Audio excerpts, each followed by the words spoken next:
ভাইয়া 10 টাকার আটা দেন। এই নাও বেটা। আরে বেটা দাঁড়াও। হ্যাঁ ভাইয়া। আরে বেটা তোমার সব আটা তো পড়ে গেছে। ভাইয়া আমাকে আরেকটু আটা দেন না।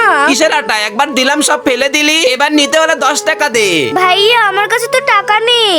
টাকা নেই? তাহলে যা এখান থেকে।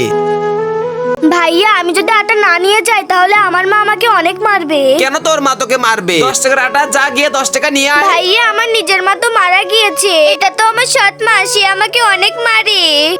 ভাইয়া দিয়ে দেন না 10 টাকার আটা, না হলে আমার না খেয়ে থাকতে হবে। আমি আপনার কাছে হাত জোড় করতেছি। এই দুইটা ছবির মধ্যে যে কোনো একটা ছবিকে ভালোবাসলে লাইক এন্ড সাবস্ক্রাইব করো। আমি জানি দুষ্টু ছেলে মেয়েরা লাইক সাবস্ক্রাইব করবে না। না না, তোমার হাত জোর করতে হবে না। এই নাও তোমার আটা, আর এই নাও 50 টাকা। আর শোনো, তোমার যদি ক্ষুধা লাগে আমার কাছে চলে আসবে। আজকে থেকে আমি তোমার বড় ভাই। ভাইজান আপনাকে অনেক অনেক শুকরিয়া। আমি অনেক ভাগ্যবতী যে আপনার মতো আমি একটা বড় ভাই পেলাম। ঠিক আছে, যাও বোন।